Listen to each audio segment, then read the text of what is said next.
So let's listen now to some of the music of Joseph Haydn. This lecture is just to give you a basic outline of what his musical style is like, and then to describe to you a little bit about the pieces you're going to be listening to.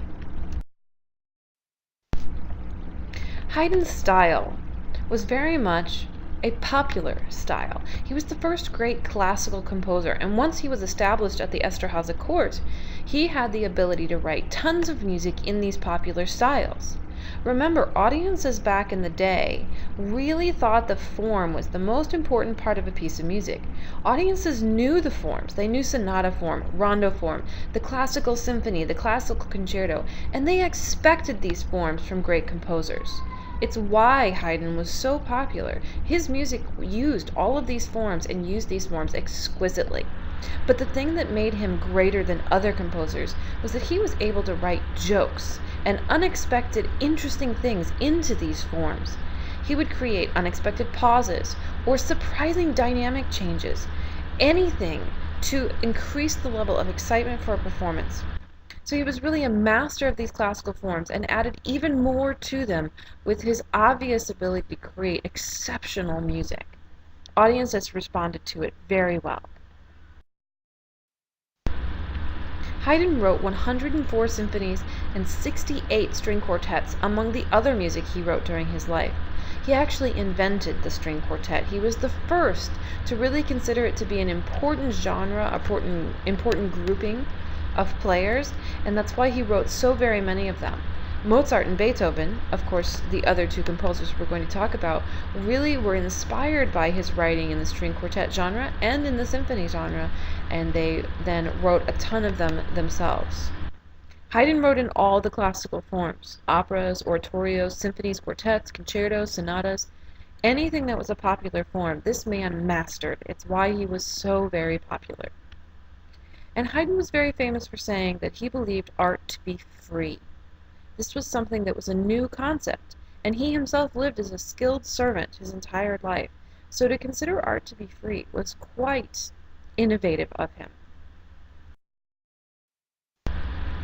The first piece you're going to be listening to is Haydn's Trumpet Concerto in E-flat major. This is an example of a classical concerto, a three-movement work written in the classical period that features a solo instrument with an orchestral background. It was written in 1796 and premiered in 1800.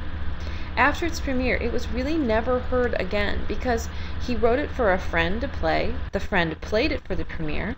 It was well liked, but then, like most of the pieces of the classical era, it got shuffled away into a library and was never seen again until it was found in 1929, and then it was first published. After that, it became one of Haydn's most famous works, and today it's played very often. It is light and happy sounding and uses classical forms very well. Each movement is a great representation of the typical forms in a concerto. This was the first time in history that a piece of music could be really written for the trumpet, because it was the first time in history that a trumpet was capable of playing all the notes in the musical scale. Before this, it could only produce about 4 or 5 notes, and so really wasn't considered a great solo instrument. Haydn was the first one to take it more seriously and write for the new, innovative trumpet that could play all the notes of the musical scale. I've provided a link for you for the entire concerto. You're only required to listen to Movement 3, an allegro, which is a great example of a rondo form. I've created a separate link of this movement in case that's all you want to listen to. It's a great example of this form, which is a typical form for the third movement of a concerto. The text has a listening guide and a description of the piece, found on pages 175 and 176. Please take a look at this while you listen to the third movement, and please feel free to enjoy the other 2 movements of the concerto as well. It's a great piece of music, and the example I've provided is played by one of the most preeminent classical and jazz trumpet players of the world. Before you go on to listen to it, finish this lecture, because all that's left is to describe the other piece of music you're going to be listening to. The Symphony No. 94 in G major, also known as the Surprise Symphony, should be familiar to you at this point. Last week, you listened to the second movement of this symphony, which was an example of theme and variation form. This week, I want you to be listening to the entire symphony. The symphony was written in 1791 for Haydn's first trip to London. And it was nicknamed the Surprise Symphony because it contained so many surprising dynamic changes and other musical jokes that the audience at the time found very unique and very fulfilling.